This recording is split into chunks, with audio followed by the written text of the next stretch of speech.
A hilarious new stand-up special from comedy legend Jim Gaffigan, The Skinny, is coming to Hulu November 22nd.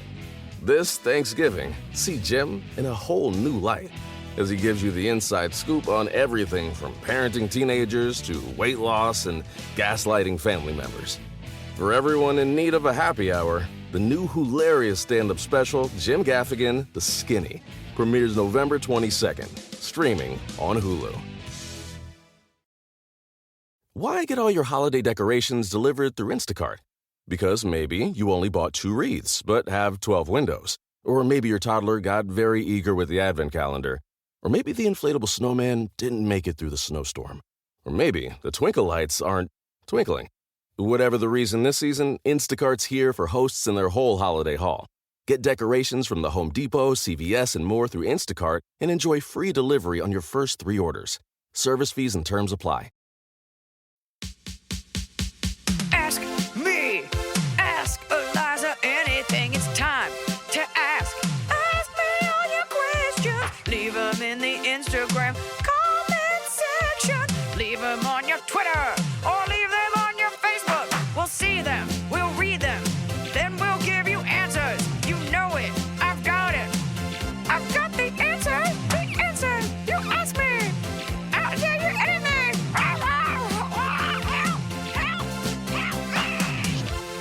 I'll get to do an episode.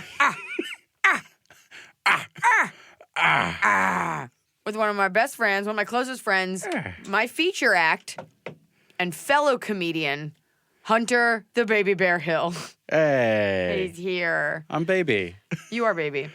First of all, I'm going to kick it off by saying Nia Verdalos just wrote, "May I borrow that puffy jacket?" Because My purple one? I guess so. I only have one puffy jacket. You can't have it. Sorry, Nia. Sorry. Buy your own. It's weirdly thin. It is. For looking so puffy. Yeah. And I think it's slimming. Like, I feel skinnier in the puffy jacket. I'm telling you, that is half the battle. Just Really? the way you feel. Yeah. Oh, yeah. I feel so confident in it. And it was an insurance buy. Insurance money bought that after our mudslide. We got that jacket. You're like, after we lost everything in a fire. Yeah. In a I got it mudslide for free. fire. Yeah. It was just a mudslide. Yeah. The mudslide would have put out the fire. Right. Hunter tours with me and you. I hate when people say, in your own right. Like, that makes it sound like, and fuck you. But I'm saying, and you tour in your own right, but you do. And you're going out there and you're playing clubs and you're playing small theaters and you're getting it done. I'm grinding. You are grinding, and I am here to tell you there are not a lot of good comics out there. In general, there are even fewer people that are like openers, and you're like, oh. But I've believed in Hunter's comedy since day one. I think he's very funny. And you do too, which is why he's here. I get very uncomfortable hearing nice things about me. Yeah, you got a weird upbringing like that. Yeah. I can't get enough. I'm tortured. No, I'm so lucky. I started off, you and I used to do shows together in L.A., and I said one tag about bedazzled fingernails, and that's what gave me the confidence to ask to do guest sets for you. You're like, I gave you a way to make your comedy better. And then I was like, you know what? I could also help her out.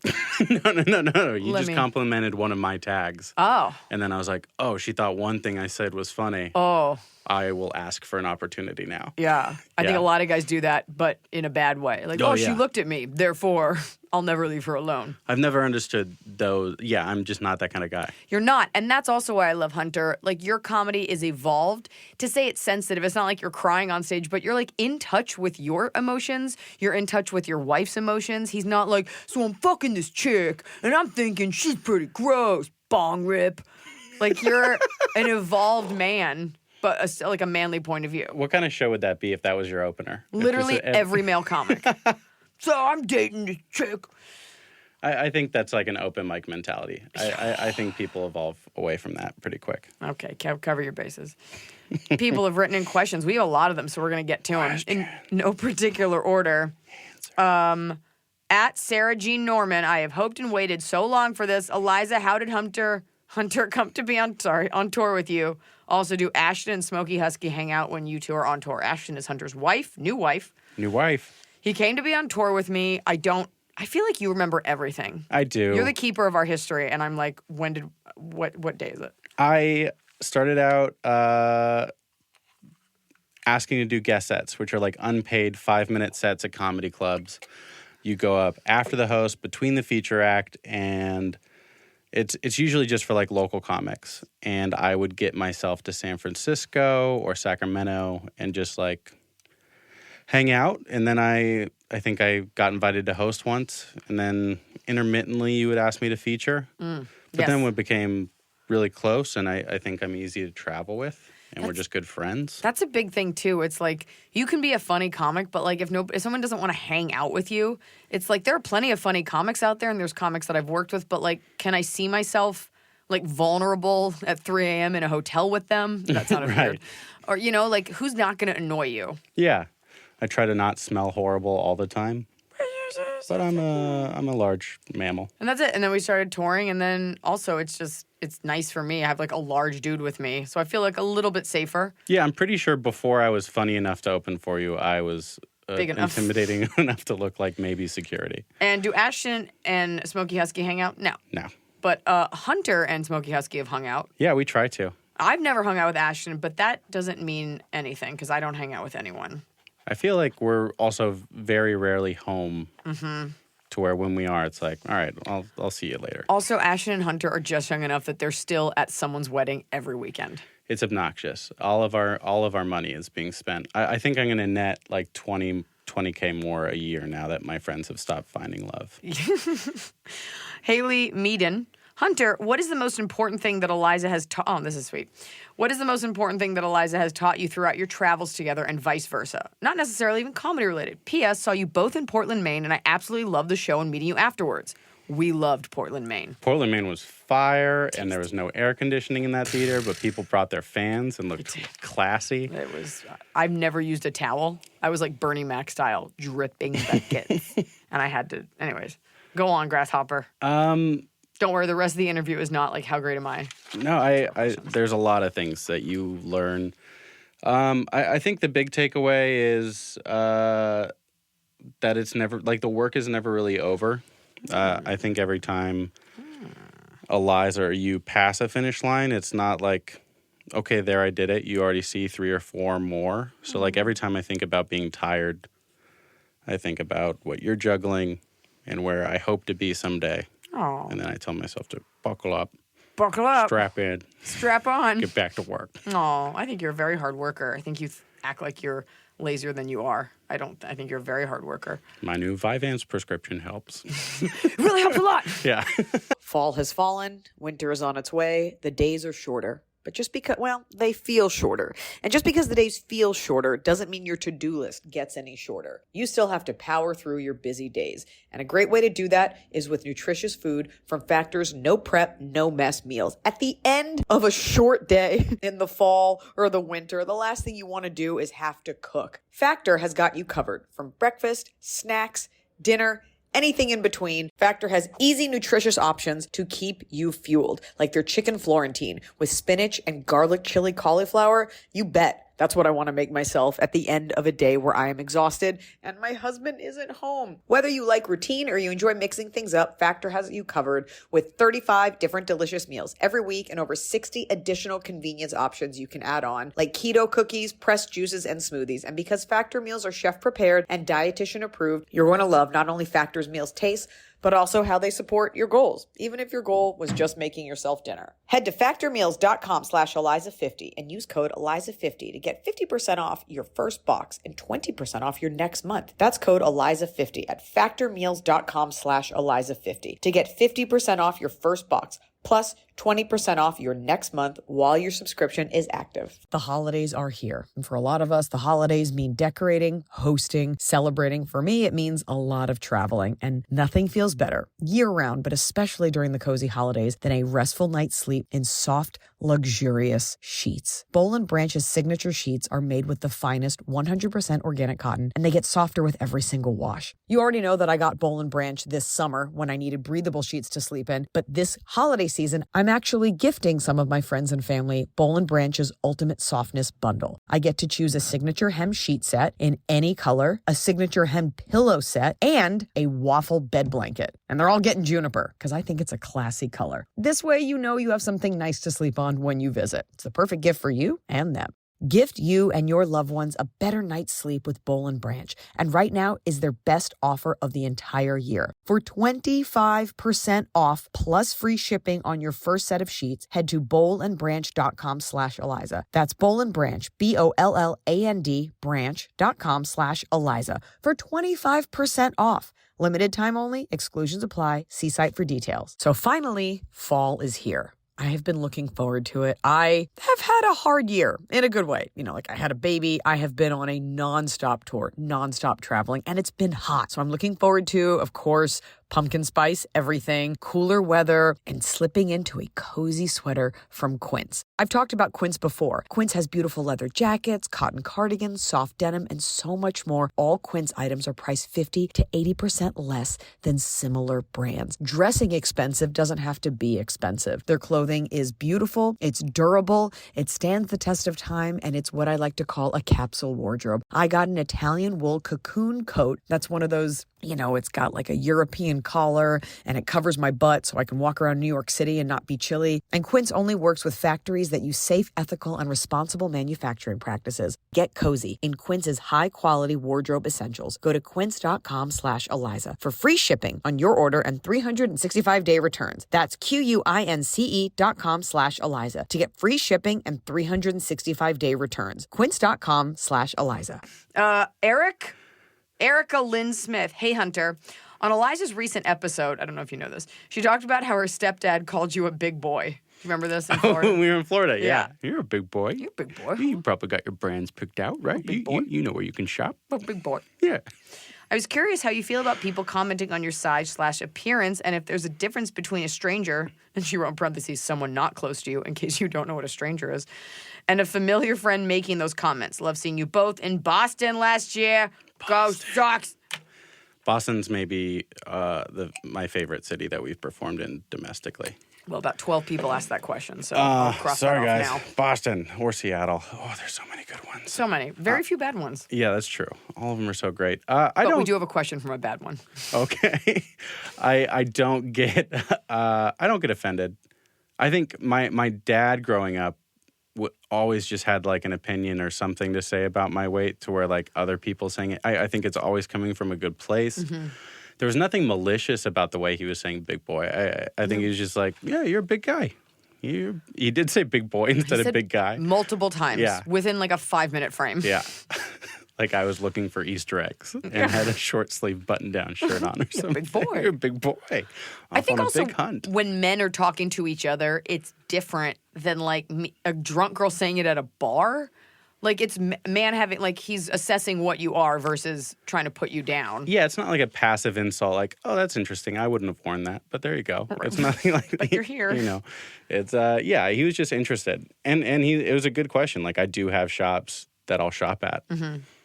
I also think a big part of being a comedian is knowing exactly what you are. Like, however you look, like if you don't know that, then you're a shitty comic. Like if you're not aware of how you look or come off to people, like that's part of your arsenal. Like if you think you're like, what do you mean I'm big? Like that's weird. Yeah, and also like if I wasn't so comfortable with where I am as an individual, somebody saying like that probably would have triggered me a lot more. Mm-hmm. But like being like, yeah, this is what I look like. It's whatever. Right.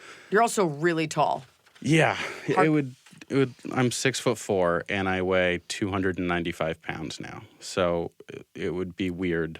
Which is as much as a full-grown bear. A full-grown bear. Yeah. Turns out.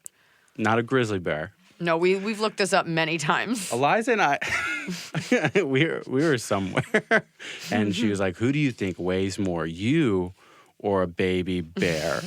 And I was like, I don't know. And we don't know. We Googled it, and we found out that a baby black bear weighs like 35 pounds. It's like nothing. And without blinking, Eliza just let out a loud like, "Ha! You weigh more than a baby bear." And I was like, we all weigh more than a baby. Everyone baby weighs bears. more than 35 pounds. And like 3 baby bears. I am so many bears. But then we've had Uber drivers who will fight me. Tell her about it. We had an Uber driver. Gigantic black lady. She was rad, and she was playing the best music, and she was just like, oh, baby bear weigh more for sure because they're fur. She you didn't gotta skip take into a beat, account. by the way. We get in the car and we're like, hey, because we ask all the Uber drivers, and she was so endearing, and we were just like, hey, Who do you think weighs more, my friend here or Baby Bear? Didn't even hesitate. She's like, Baby Bear for sure. And like you said, because you got to take into account the fur. It's so dense. Like she was ready to go. And then and then she said, I also know, you know, I'm looking at your friend here. He probably weighs like 350, 360 pounds. And I was like, I don't weigh that. I go, how do you know that? I go, how do you know how much he weighs? And she goes, she goes, I know how much he weighs because I know how much I weigh. And I was like, oh no. So comfortable with it, but also. So for the rest of that car ride, I weighed exactly as much as she did. She did not weigh 350 pounds, although it was like an Escalade. Like she had a big car. Yeah. We felt safe. We did feel safe. Susie4166. Hi, guys. Big fan. Can't wait to see you again in November. Oh, Hunter's not on that date. Question. I'm just kidding. I'm assuming she means Thanksgiving. Vegas? Yeah. Question. As comedians, are there jokes and bits you love and think are going to be big and just don't hit with an audience and vice versa? Are there bits you're iffy about and you're surprised they get big hits and connect more with the audience? Similar, since you guys travel on the country world, what cultural differences do you see in audience? I've seen your shows in Boston, Connecticut, New Orleans. I'm surprised to see the audience react differently to different bits. You can answer any part of that you like, Baby Bear. I have, starting out, a lot of my friends are musicians, so I had this mentality of like, oh, I'll just sit in my house and write a joke and people will know to laugh, just like you know to clap at the end of a song. And I learned very quickly that sometimes where I think the joke is, the audience will laugh before I get there or they laugh somewhere else. But I don't know. I think there's not a whole lot of cultural difference in our country. I also don't think either of our material kind of like is like too specific to where a market would feel alienated or something like that. Yeah, you're not up there like, and here's why I hate the president. If you're coming to my show, for the most part, you're an open-minded, perhaps moderate to liberal person, you know, different parts of the country. But, you know, you're also mindful of, okay, maybe I don't bring up the Chinese restaurant stuff in Mississippi. They probably don't have a ton of those. You know, like, not out of fear, but out of relatability. But for the most part, our acts pretty much stay the same. And I'm also very spoiled, like, getting to open for you. Like, we're only doing, like, these sold-out theater shows. We're not doing clubs where, like, everyone coming is deliberately buying a ticket to see you. Right. And that's an intelligent audience. They know what they're signing up for.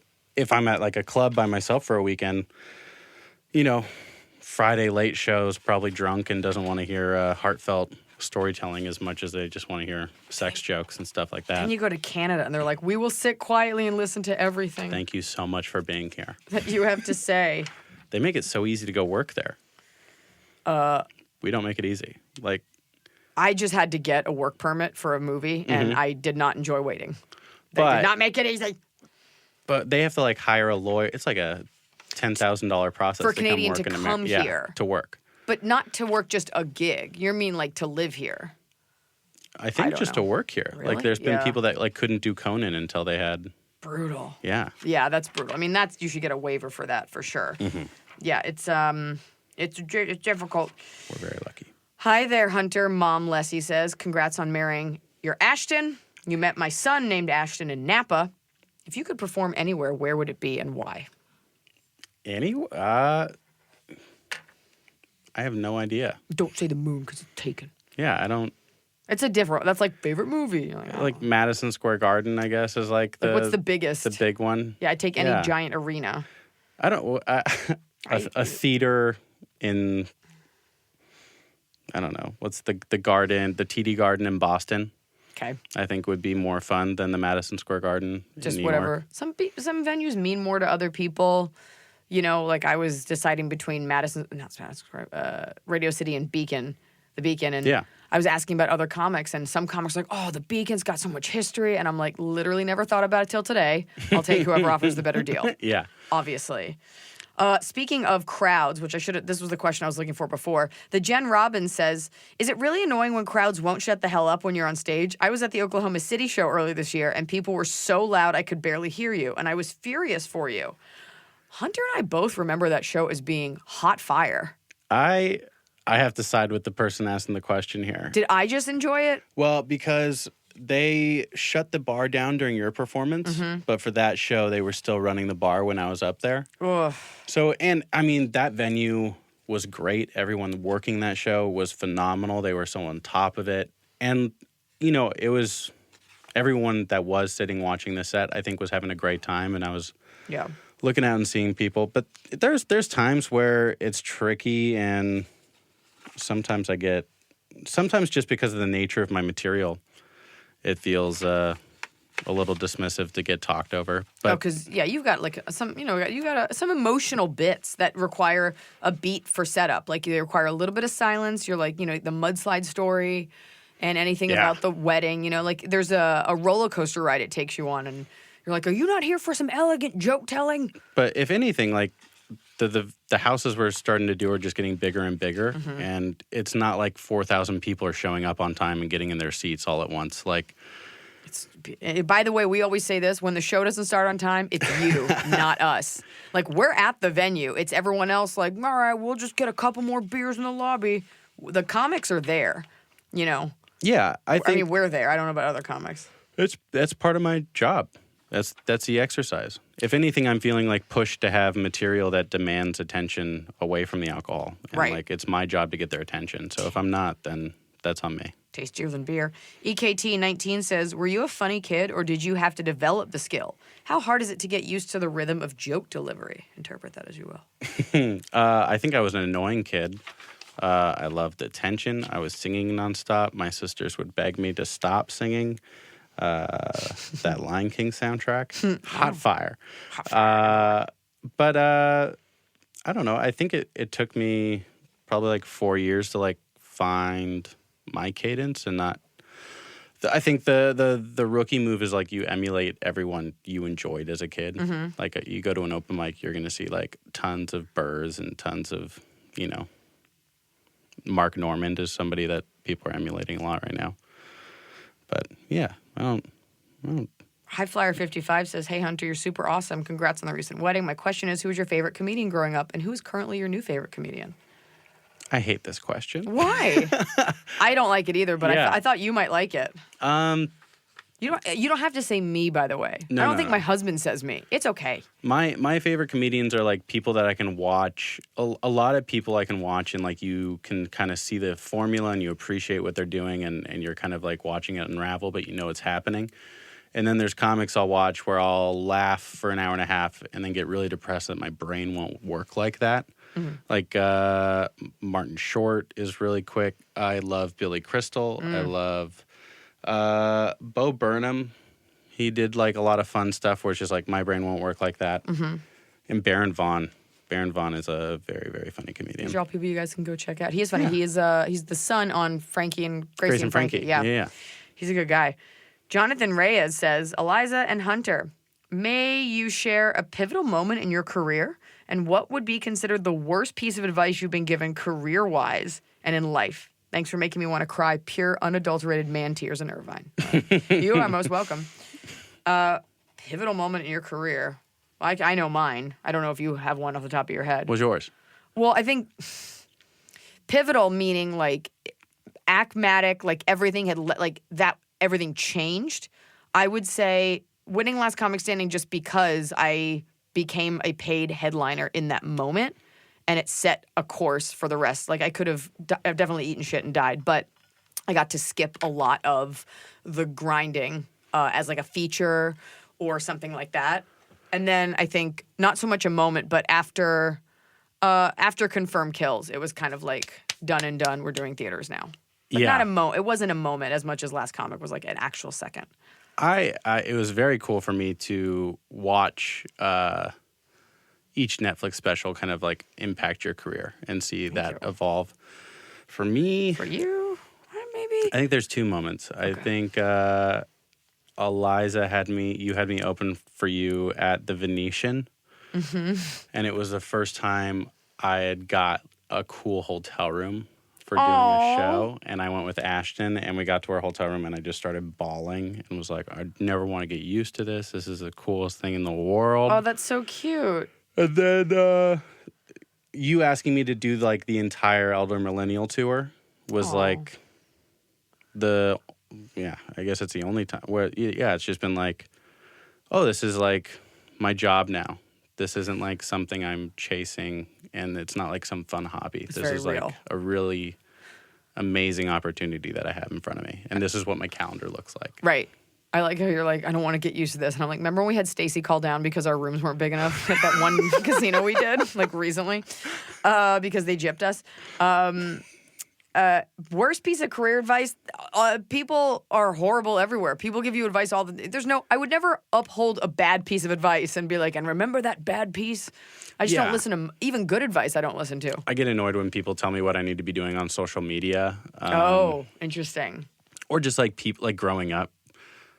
Had lots of uncles just pull me aside at family reunions and be like, just maybe walk away from the comedy thing. It's not realistic. You're like, your dad paid me $20 to say this to you. For sure. But you showed him. You know what? A special moment for me, I have 2 moments, because we're going to tell the JFL story. Although if you don't want to tell that story now that she's not your...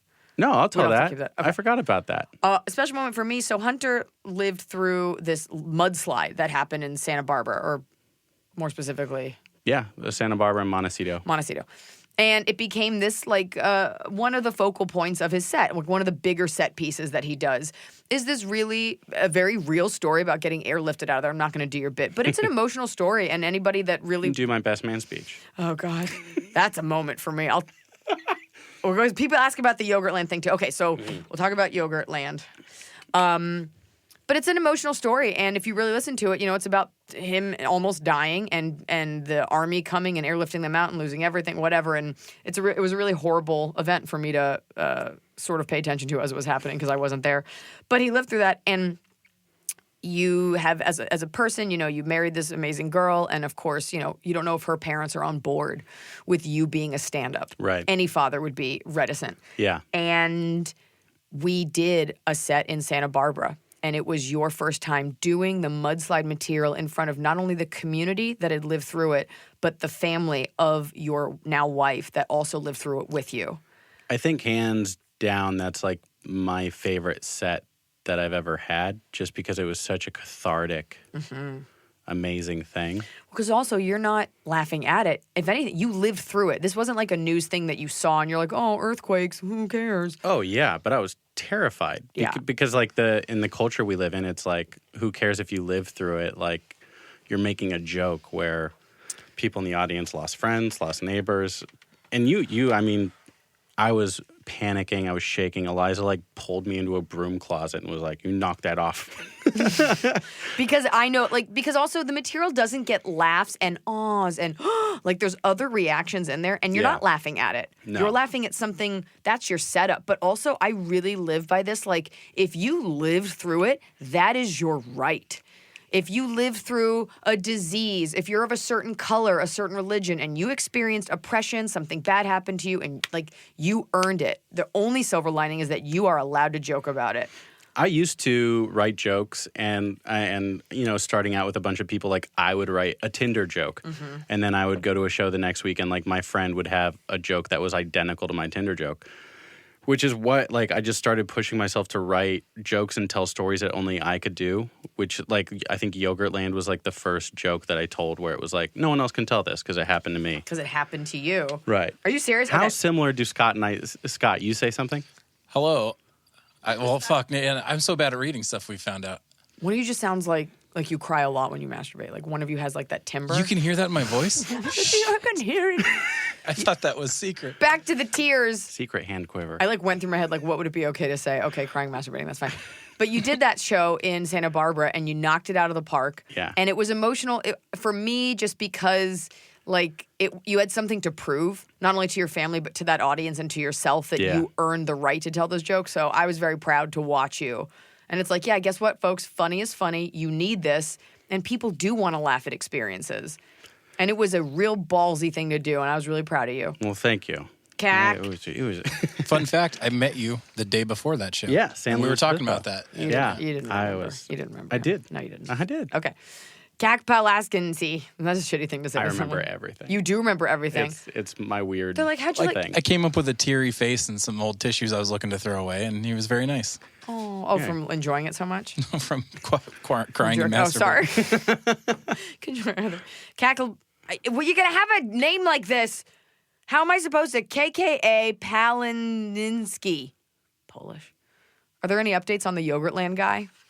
So, for those of you that don't know, Hunter has a joke. Do you want to give them the abridged version? My friend Tyler and I used to live next to a Yogurtland, and a Yogurtland guy followed him home and snuck into our apartment building and let himself into our apartment, and then he got arrested. Any updates? Yeah, Tyler and I moved on with our lives. We're not married sharing an apartment now. Ashton and I have a beautiful home, and Tyler gets married in 2 weeks. And that guy probably shot up a school. Yeah. So let's move on. I think Yogurtland sent us an email saying like they're going to start doing more Screening? thorough, background stuff. It's one of those things where like you wouldn't think to do it. It's yogurt. Like you're pumping out yogurt. Not even. It's self-serve. My favorite part was like when we actually did send the email before they like actually sent us like oh shit, sorry. It was like, we're sorry to hear about your negative experience. A robot scanned it, Yeah. and then a person was like, oh fuck, they could have been like, eaten. no. One of my favorite things at Hunter's wedding, his best man got up and basically, this is every comic's nightmare, is someone telling your joke poorly, got up as the speech and did his Yogurtland bit, but like obviously void of any punchlines or timing or humor.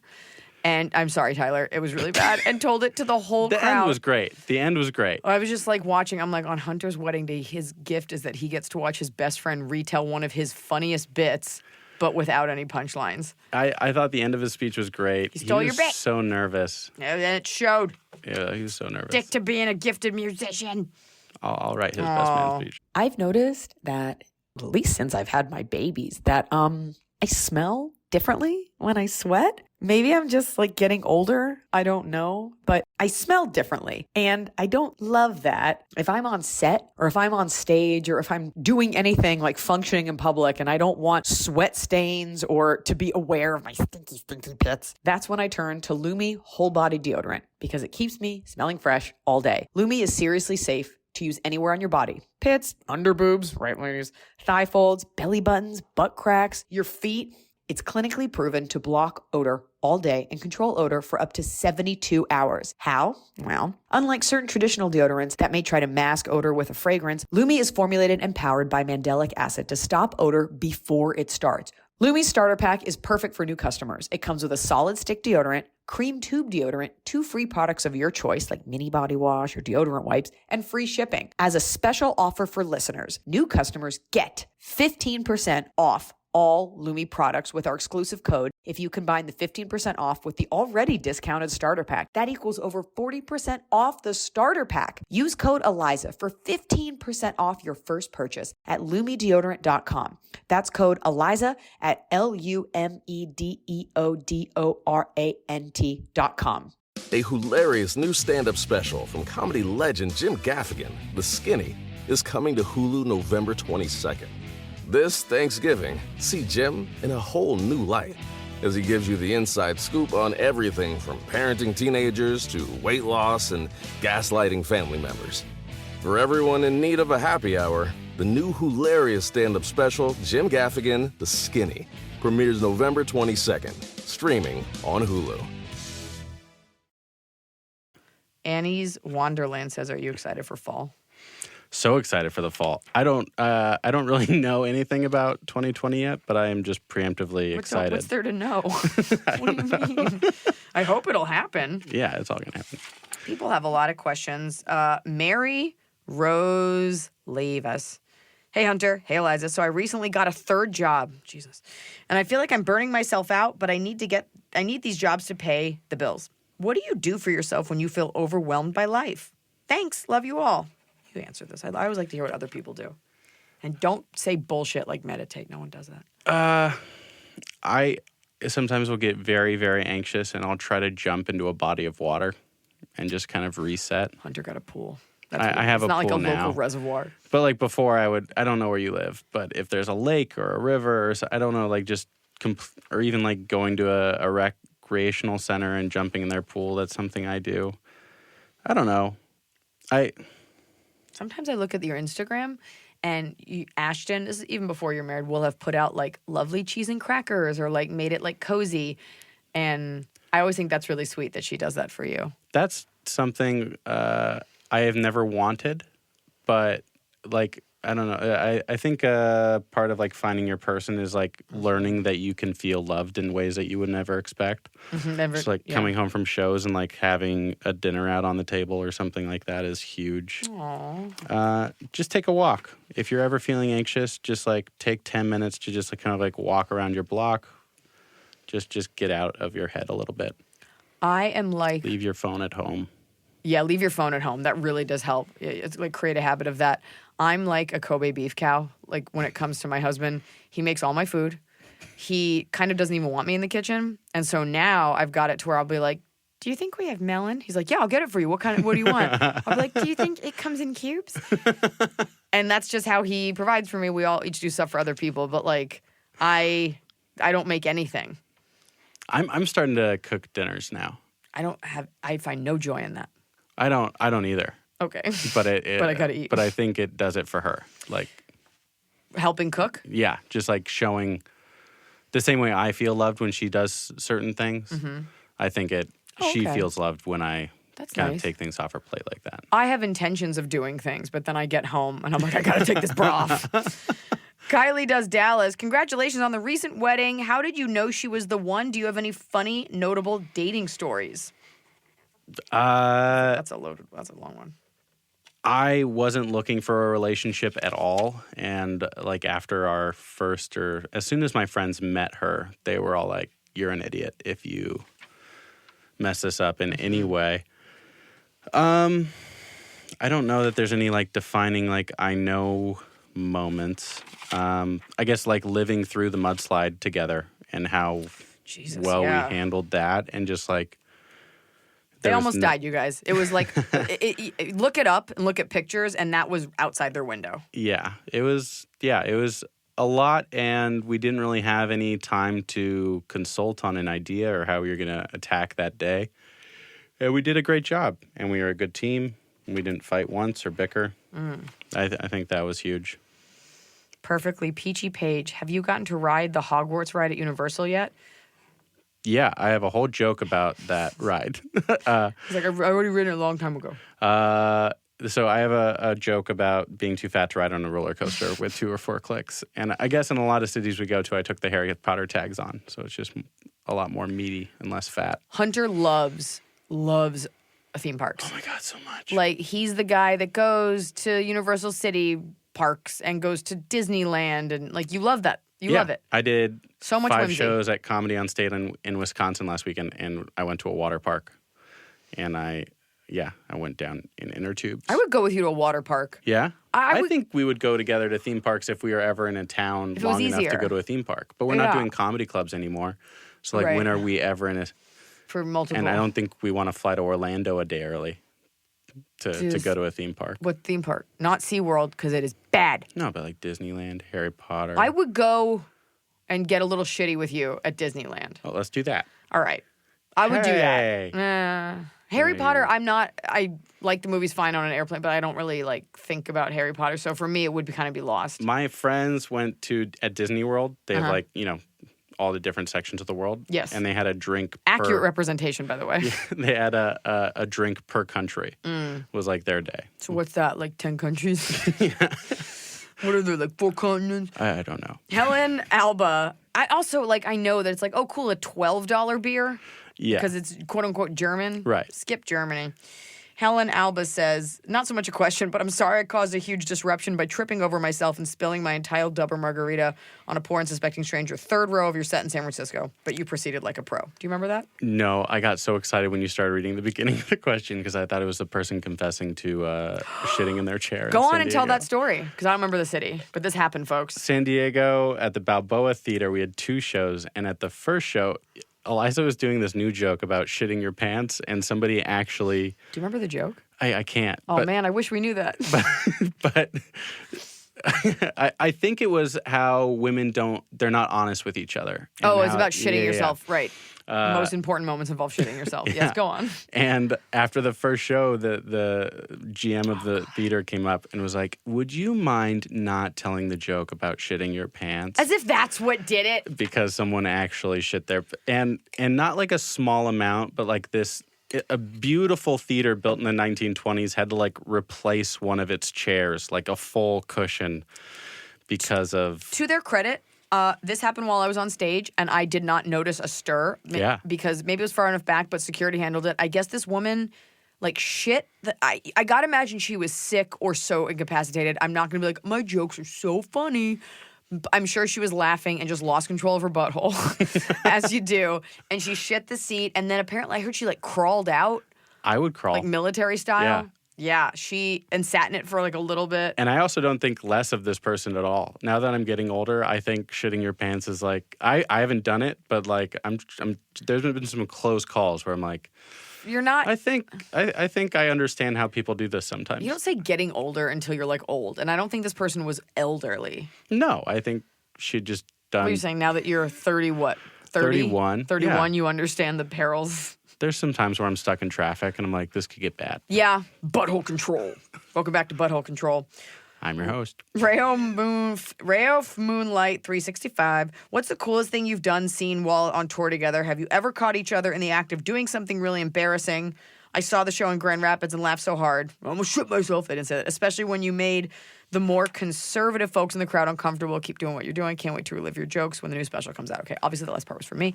Very sweet. I think one of the coolest things we've done is we went to see Falling Water, Yeah. the Frank Lloyd Wright House in Pennsylvania. That in Australia. Oh, yeah, I it's just think the whole thing. koala. Yeah. Oh, yeah, koalas. Yeah. They were stinky. They were stinky and scratchy. We got like a special pass into this park, and we got to hold them. And we napped with kangaroos. We got to lay down with kangaroos, which is okay. It's not weird. Nope. Something done. We got to go to the Rock and Roll Hall of Fame together. Yeah. That was. I was there.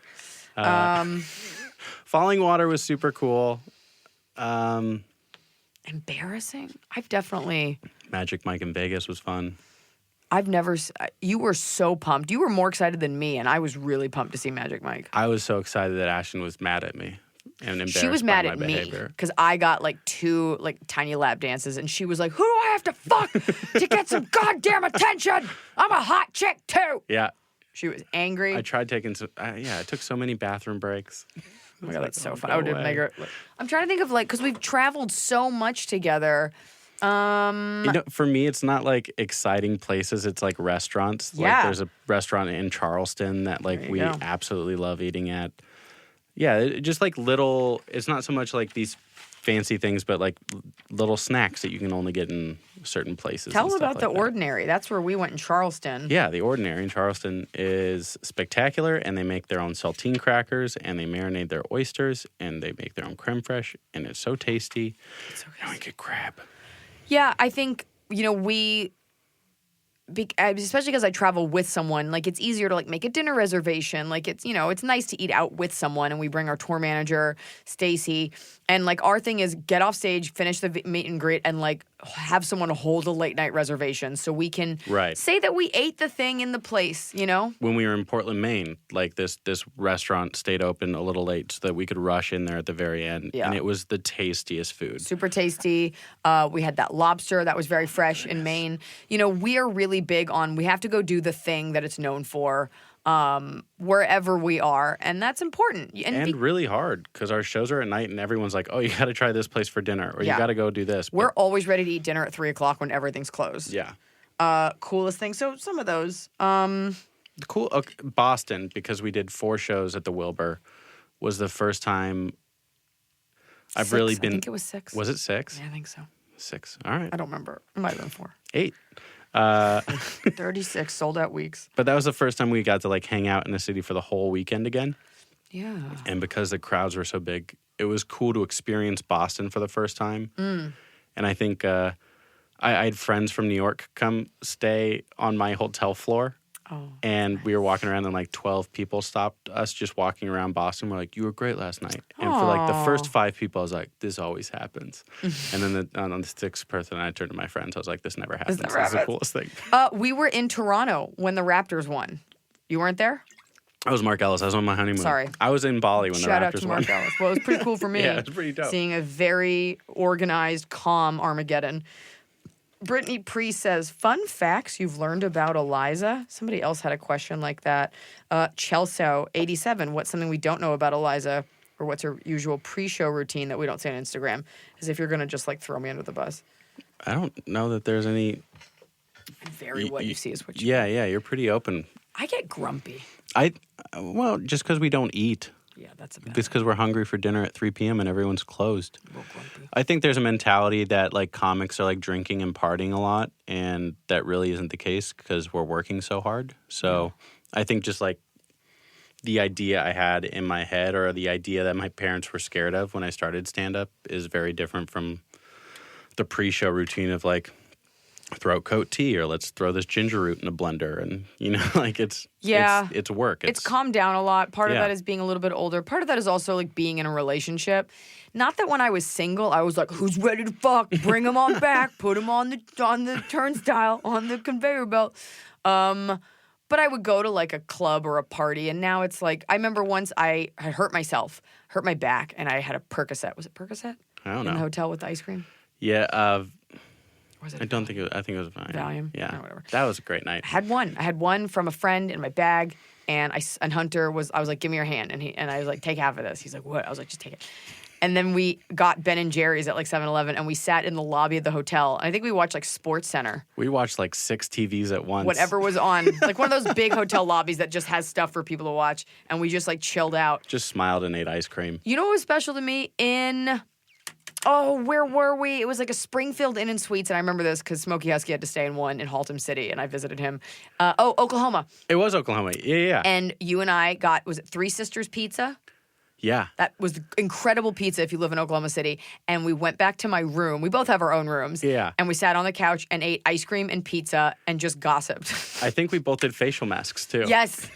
And we just like talk shit. That was great. It was real special sleepover time. Yeah. But we did not sleep with each other. I mean, next to each other. We have different rooms. That's like sometimes like my favorite part of being a comic is the dinner afterwards where you're Yes. just like ping-ponging back and forth with these little digs or just unwinding Yeah. is one of the best parts about the job for sure. We each know everything about the other one's marriage. We know everything. Like you confide in each other. Things that you just need like a buddy to talk to, and we both know the other one's spouse and know how much we love that person. So Yeah. it's not like if he said anything, I'd be like, "Well, you got to leave that chick." Like No. there's yeah, a comfort in airing out grievances. Yeah. She's you're my like big sister. So Yeah. it's But like small, well, yeah. like so small, still super small. Speaking of your, here's Mars_needs_air. I hate you. If you were a tree, which would you be?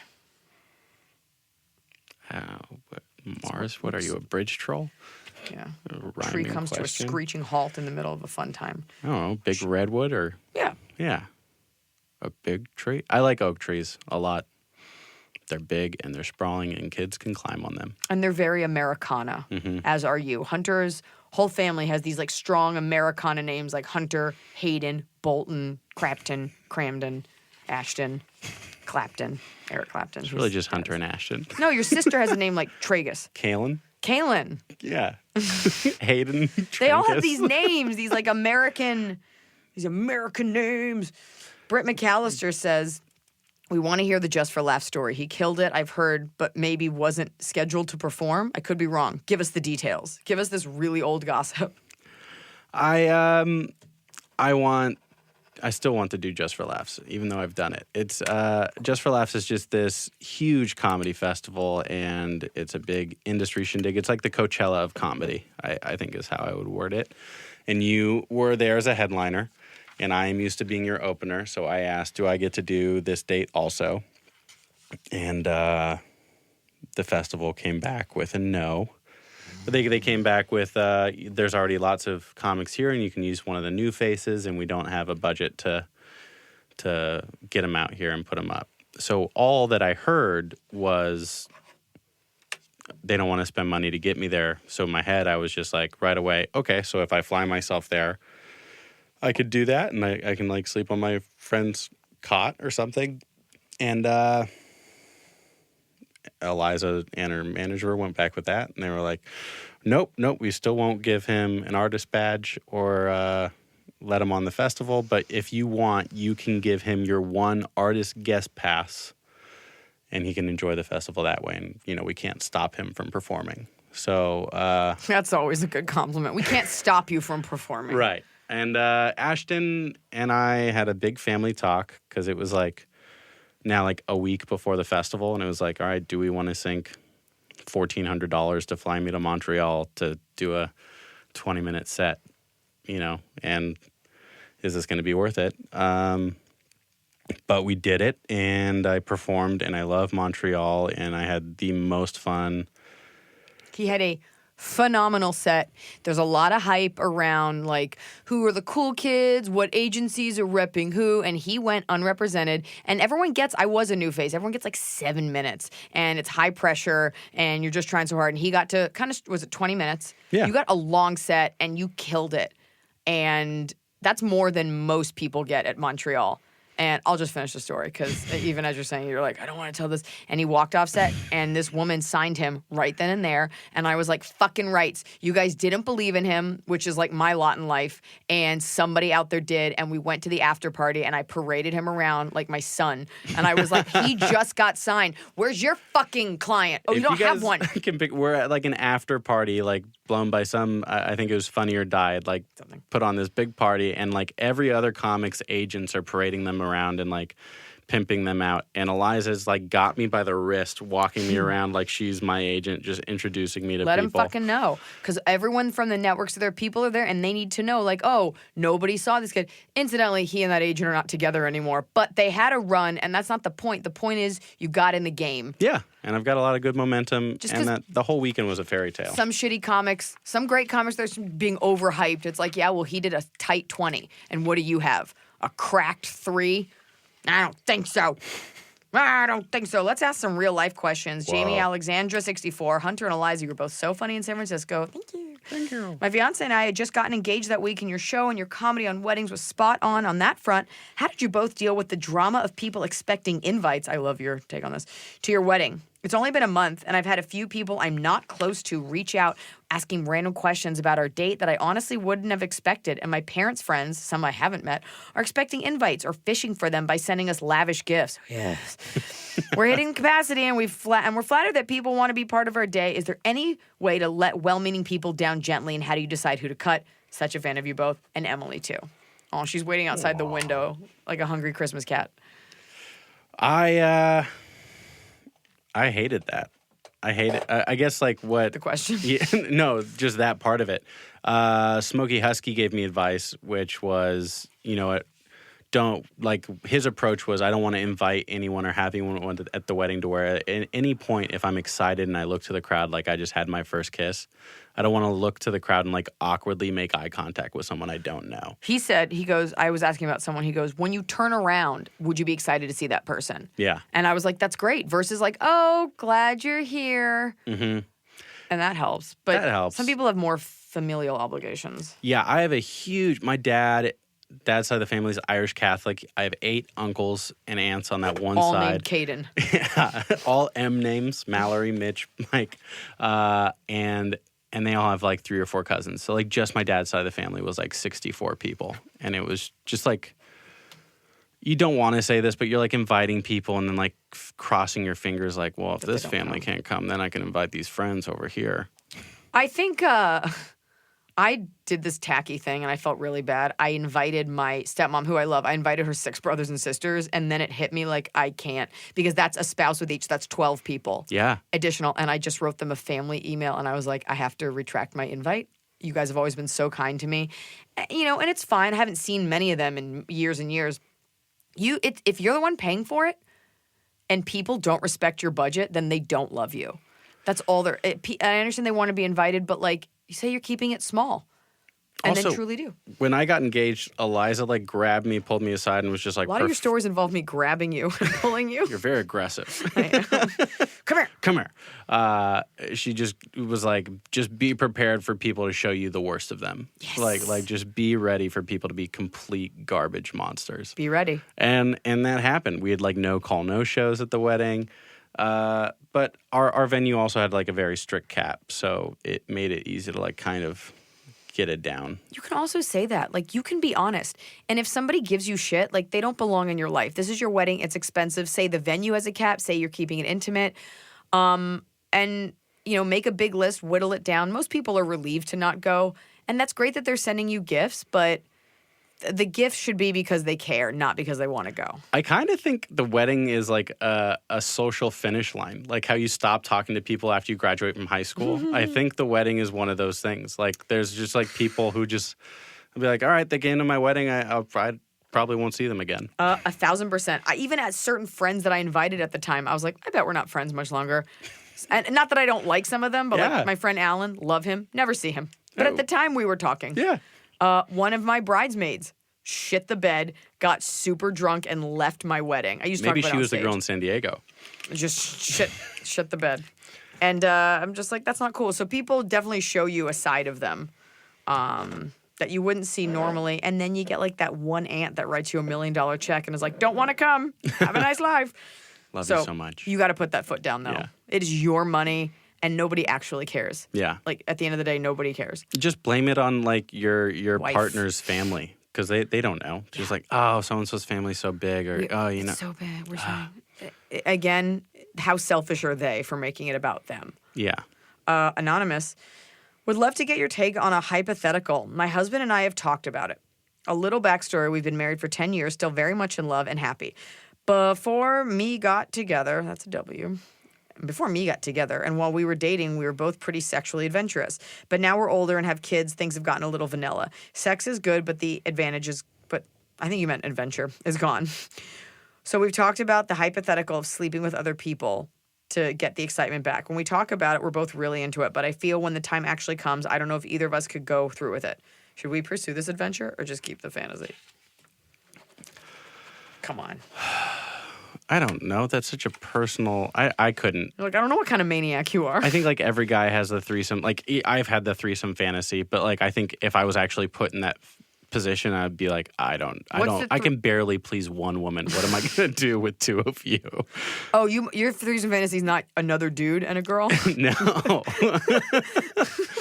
Because his face is going to be too scratchy and he's going to use too much tongue. And it won't take no for an answer. Listen to me. And I know people will be like, don't criticize polyamorous love. This will wreck your marriage. It will wreck it. Okay? It'd be one thing if you went into it and you guys were always fucking around and that was your thing. The whole idea of like a hall pass because they made a cute movie. If your husband came back, he's like, yeah, I slept with Lynn from work. She's really cute. You would be wrecked. This will wreck your marriage. Do not do it. Go to a sex store. Watch a hot movie. Yeah, Try kissing another couple and see how livid you are. Or try the threesome stuff, or like try stuff together. I don't know. I think having partners outside of each other would just create a lot of trust issues, especially with kids are involved. Like, if that person isn't there when you need them as a parent, then it's just going to get sloppy quick, I think. I think you're going to single white female yourself out of a relationship. I don't like it. I appreciate people who are comfortable enough to do that. I would never be able to. Strange_behavior. So I think you knew that answer when you wrote it in. I think it'd be interesting if both Hunter are like, yeah, fuck around, see what comes back. Nothing's important. Yeah, throw that jizz against the wall, see what comes back at you. Nothing's important. More jizz. We're all golden retrievers. Strange_behavior. So have either of you ever dealt with anxiety while flying? If so, how do you calm your worries? It doesn't matter how much I've flown. I can never completely relax while flying. I know it's supposed to be the safest way to travel, but every jolt makes me jump. And I've had too many flights with particularly horrible turbulence. Any advice on overcoming the irrational fears? I hate flying so much. I didn't even tell you really? this. Oh my God, I'm so uncomfortable. I have nightmares about it. Because you're uncomfortable. No, I get scared. Like that seat's gonna be small. No, I mean I get anxious that everyone around me is mad at me because I'm so big. Oh my God. That's a thing. I get scared of turbulence, crashes. When I came back from Wisconsin, our plane at LAX was about to land. Like, I'm already on my phone texting Ashton, like, landing now. And right before we hit the ground, our plane turned straight up and full throttled, cracked my back. And the pilot was just like, sorry, there was another aircraft in the way that wasn't going to, like, we were about to crash into another airplane. Do you want to know why? Because you had your phone on. No. It is proven Not having it on airplane mode does interfere with I their was signal. in airplane mode. I was on the plane's Wi-Fi. No, there's no way that their Wi-Fi wasn't disabled that low to the ground. They disable it at like 10,000 feet when you're descending. Oh no, I think don't you're think it wrong. was my phone. It was 100% your fault. Just saying. Like, Well, you a bunch of us almost died to let I guess Ashton know that I was scared and didn't know what was happening. I didn't know you had flight anxiety. Yeah, pretty bad. We And fly almost every week, and I feel bad now that I didn't know this. I don't like. Well, and it gets better the more we do it. Like if we're in the middle of like a big run, then I Right. get a little numb to it. But if we hadn't been out in a while, then the anxiety grows. Yeah, you kind of get it down to a science, and then like I recently had to fly through Toronto, and I was like, "Fuck, plastic bag," because they have their own thing with their own liquids. Oh yeah, Damn it! internationally you have to put everything into a little bag. So smooth, and then you hit that one airport, and you're like, "Fuck, that's right." And they're like, "Take off your shoes," and I'm like, "That TSA, we don't have that here." That's right. Fuck me. And then you get all passive aggressive. We're gonna end with a question. So this is a personal question. Anonymous says, I've recently been diagnosed with lupus after having pneumonia. I'm curious how your wife handled all the medications, doctors' emotions. It hasn't been easy needing other people. I hope all is well. First of all, a sincere congratulations on getting diagnosed, because that usually takes 6 to 8 years. Really? To get properly diagnosed with lupus. Wow. Is a huge thing because it's such a hard thing to pinpoint. So that is awesome.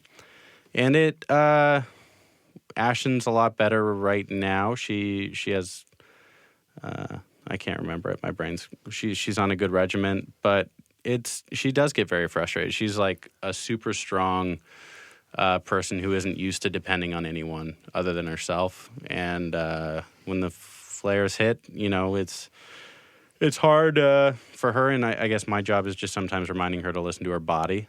If you need a day in bed, you can work from the laptop, but don't be running around all over the place. And just be patient. My sister, Kaylin, also has a lupus, and it's a frustrating thing because people just sometimes think you're, like, calling out sick because, like, one day you're perfectly fine. Right. And then the next day it's like, all right, well, did you just get drunk or do you just not want to come to work today? But all in all, you just support groups, stuff like that has really helped her. Getting more involved with the Lupus Foundation of America has been really cool. And just to learn and, be closer to like-minded and people going through the similar. Definitely helpful. Why can't I talk? Because you're nervous. I'm so nervous about lupus. It's going to get you. I'm so nervous. But We're that's scared really of kind it. advice. I mean, and that's also, it's nice. Like, look, he doesn't have it and he's supportive of her. I think you'll find that other people are supportive once you open up. I think when people don't know what's going on, then they assume stuff. And I would imagine I don't have a disease like that, but the more open you are about a condition, the more people want to help and be kind. And I will say, just because you have lupus and it's such an inconsistent thing and you might feel like a burden on people because you can't really control what's going on with your body, like, you are still this amazing person. Like, Ashton, even though she has this amazingly inconsistent disease, she is by far the most consistent thing in my life. And there's no reason that you can't be that for everyone else in There yours. you go. That was nice. Let's close with an opener. Hunter _ Strickland. As an opener, what's the most important thing to know or remember before going out on stage to warm up the crowd? That the wave could crash tomorrow and that you should take every opportunity as seriously as you can. My grandpa wrote me a letter when I was a kid, and something he said was just always do the work and never boast about it. Let it be discovered. So just going out there and... He was a Nazi, right? Yeah. Hated the Jews. Did all the work. Yeah. But, worked at a bank, provided for the family. He was a good man. Just take it seriously. If you're opening for someone, it means that person trusts you with their show and their night. And they're fans. And if they're a headliner, that is not... They didn't get to where they are easily, and they're trusting you tremendously. So you need to respect that and don't think you're cool and just, like, post stuff on Instagram and pretend you're a rock star. Like, show up, do the work, and keep pushing yourself. Because if that headliner does like you, you're going to come back to that city in, like, a year, and you're going to need some new jokes. Hopefully you'll be back.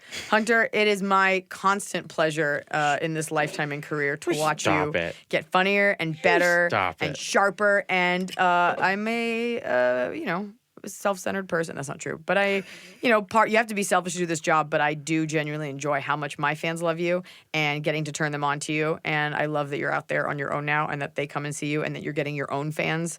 Get your own fans. And that you're making your way in the world. And one day you won't need me. You won't need me. Probably one day very soon. But in the meantime, somebody asked what it was like to be Blanche's bodyguard, but I thought that was like too many questions about me. The warmest. The warmest. The warmest. One of my favorite memories was we put her in your jacket one time in Colorado and we tried to smuggle her into a brewery and they were like, or to like a bakery. And they were like, you have a dog here. And we were like, that's our baby. This is a small baby. They were like, that's a dog. We like pulled the hood back. We're just a couple of parents trying to enjoy your craft brews. What happened to my baby? And then you tried to take her out of the jacket and the zipper was stuck and you had to birth her out of the bottom. Yeah. And shaking when you're shaking your body like that when you're 300 pounds is never a flattering thing. An Uber driver knows. It's all on Instagram, folks. And now it's time for Tappy the Cab. It's the top of the cob. We're doing it right every day. You just take a bite. Tap the cab. What's your top of the cob? Top of the cob. I had a family barbecue. And it was great. That's it? Yeah. When was this? When was the last time you got to have just like, okay, more appropriately, I got a day of nothing. Oh, that is nice. And I just got to sit in a pool and play with my nephews, and I got to teach them how to roast marshmallows in my backyard. That is nice. Low key, no one expects anything. You don't have to perform for anyone. You can just be yourself quietly. Yeah, just this simple kind of just this calmness and just feeling very aware of how little is going on. It was the best. That's nice. Yeah, it was luxurious. Family affords that. Yeah, sometimes. My top How of the about cob. What? Well, how about you? What's your top of the Where's cob? your family? I just shot some additional scenes for this movie, Wonderland. And one of the scenes has us eating lobster, and it's my favorite food. And every time they yelled cut, they give me a new lobster. And I was like, no, I'll put the claws back for continuity. They're like, no, here's a new one. So even though the other two actors weren't consuming their lobster, I was like, I'm not going to let this go to waste. And I ate it with like full butter. Up. And I left Boston that day with about 4 pounds of lobster meat in my stomach. And I was so sick. And I didn't feel well, but it was so happy. So happy. I must have thanked the waitresses at the restaurant like 10 times. I came back into the kitchen. I took pictures. I love lobster, and it was the best day. When we did the Chicago, oh yes, we were taken out to a nice dinner, and I think Iliza ate like a 3-pound lobster. My agent came with a bunch of other agents, and food came to the table, and my lobster came. I go, just so you know, this is not for the table. I ordered this for myself, and I ate it because I love it. Time for bottom of the cob. I'll let you finish, so I'll go first. On the set of this other movie I did, I fell in front of everyone. And as an adult, you don't fall very often. I fell, my feet came out from under me. I tripped on a wire, and I fell so hard it split the skin on my elbow open, and I almost cried because I was so embarrassed. And an elbow injury sucks because no one can see that it's hurt, but you can't lean on anything for like a week. Oh. And it hurt really bad, and I was really embarrassed for myself because it was a funny scene, and I embarrassed myself. Because it happened in front of people. It happened in front of people, and I felt really hard, and I was scared. I'm okay now. Now it's your turn. I tried building a deck this week. I went to Home Depot and I bought a saw, and I cut some wood and I finished the floor, and the floor looks great. And then I went to build our steps. Yeah. And I missed the measurement for the bottom step by a 1/2 inch on one of the sides, to where I had to deconstruct the entire staircase yesterday night. Oh my God. Yeah, just like so Because it looked close. so good. I saw it. It looked beautiful, and I took a picture of it, and it was like, it looks really good. But then when you like go to screw everything in, I was just a little off, and it tortured me. And What a metaphor for life. oh God, I was so close. And then we're just gonna start over. That's awful. I'm gonna go on this trip, and like sometime next month, I'll have time to try this Do again. the steps. Oh, well, I'm glad you shared that with me, and I'm glad you share you with everyone. And I don't know why we didn't have you on sooner. Your elbow will get better. It fucking better. Otherwise, I have to go through SAG-AFTRA, talk to a doctor. I'm concerned with how you bought that T-shirt in Hawaii. Yes, I did. It bothers me that I know. Yeah. Yeah. But I don't know. It just bothers me. that you know that? Yeah. Like how some people like can figure out birthdays and stuff. Don't be bothered by it because I make a very big deal when I have a new t-shirt. I will wear it multiple days and nights in a row. So it's not like I bought it and it was like this clandestine thing. I probably made a really big deal about the fact that I got this sick Billabong shirt. So sick. So fucking sick. That was a great show. Yeah. I mean, until the security guard tried to fight me. Oh, yeah. Well, that's for another time, folks. Next time. He's Hunter Hill. He's the baby bear. That's me. A gentle giant. Your friend. He's at Hunter Says What on Instagram, and you can check out hunterhillcomedy.com for his show dates. Check him out in your city. He's going to be headlining some clubs, some theaters. Check him out. Follow him. If you love me, you'll love a large man who travels with me. Yay. I love you. I love you also.